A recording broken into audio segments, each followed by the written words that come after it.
Film OG చాలా కష్టమైన cinema.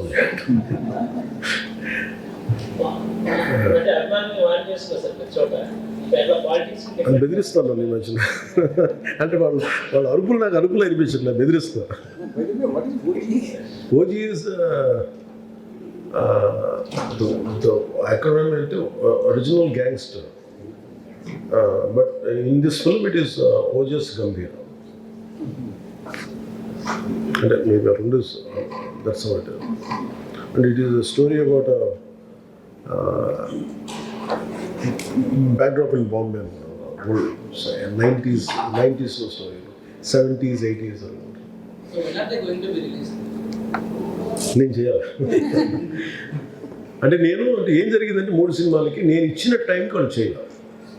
They were not prepared. ఇంకా నేను వాజ్ వెరీ క్లియర్. నేను చాలా స్పష్టంగా ఏం చెప్పానంటే, నేను ఈ టైం దాటి నేను చేయలేను, ఇంక్లూడింగ్ ఉస్తాద్ భగత్ సింగ్ కానీ దీనికి హరిహర వీరమల్కి నేను చెప్పిన టైం చేశాను. నేను ఎక్కువ రోజులు చేశాను. ఉస్తాద్ భగత్ సింగ్ టైం వాళ్ళు తీసుకున్నారు, వాళ్ళు స్క్రిప్ట్ ఇంకా రెడీ చేసుకోలేదు నేను చెప్పిన టైంకి. అదొకటి మేజర్ అయిపోయింది. తిరిగి ముందు అనుకున్న కథను మళ్ళీ చేసుకున్నప్పటికీ ఆ టైం లైన్ మిస్ అయిపోయింది. ఓజీకి ఇంకా నేను ఉండటం వల్ల ఇంకా అంత సినిమా ఫాస్ట్గా అయింది. ఇంకా నేను పుష్ చేశాను. అది లేకపోతే వాళ్ళకి నేనేం చేశానంటే, నేను మేజర్ పార్ట్ నేను లేకుండా చేయమన్నాను.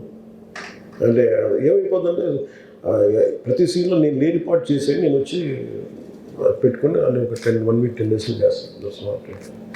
But Harihara Veeramallu maybe another 1 week 8 to 9 days shooting ఉంది. They are doing some visual boarding, visualization చేస్తాను, ప్రీ విజువలైజేషన్. అది అయిపోతే I think that will first film to release. Thank you sir.